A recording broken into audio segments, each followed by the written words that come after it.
Big story this hour, the White House facing two more embarrassing revelations in the never-ending Obamacare fiasco. First, newly released documents revealing a private consulting firm warned the administration that healthcare.gov, that the website could be a disaster in the making. Way back in the spring, they got these warnings. And second problem, a CNN exclusive. A Washington state mom hailed as an Obamacare success story by the president in a speech just last month. Well, now she says she can't afford the insurance and blames the state healthcare exchanges. Let's bring in senior White House correspondent Jim Acosta, who has all of these late details this morning. Good morning, Jim.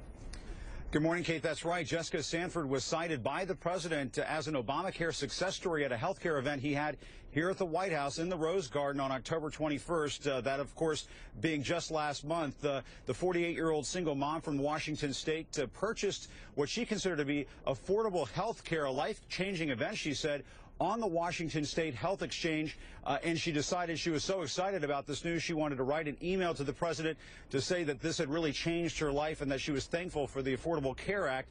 The president included her email in his remarks to people on hand for the event. Here's a bit of what he had to say.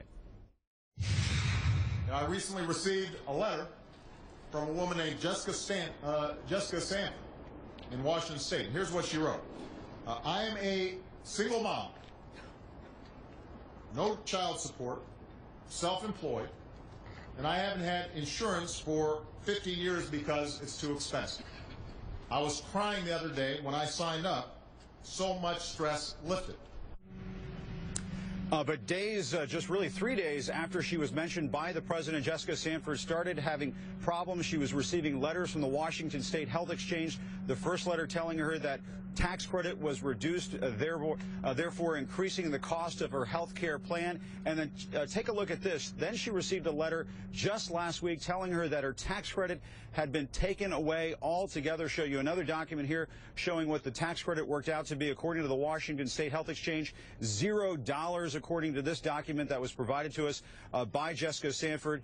She describes all of this as a roller coaster ride because now she says she can't afford insurance in Washington State because of these new developments. Here's what she told us in an exclusive TV interview.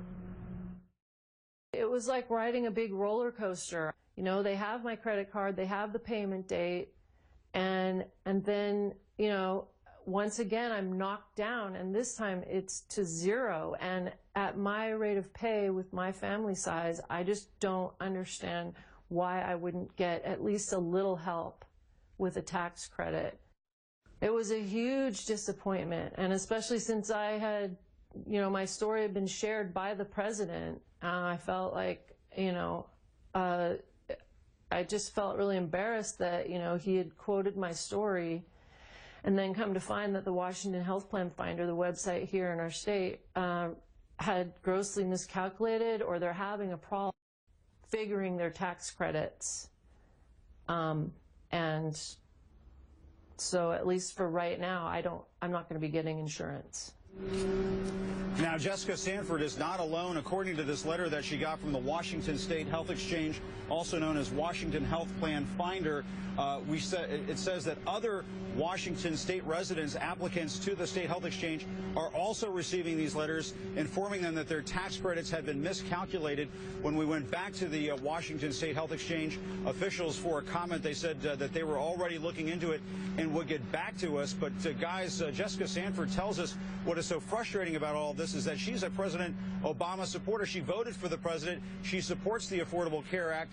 But she says after being held up as an example of what was working right with the health care plan, according to the president, she now sort of feels like an example of what's not working, at least in her home state of Washington State.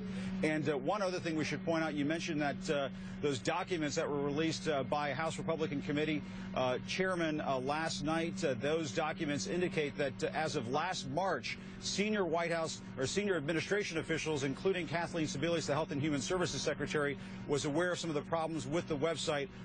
Earlier this year, back in March, those concerns, according to Republican members of this one committee, the Energy and Commerce Committee, they feel like they were not told the full story by Kathleen Sebelius based on those documents that were provided by a consultant firm that was advising the administration on the health care plan. Guys, back to you. All right, Jim, appreciate the reporting.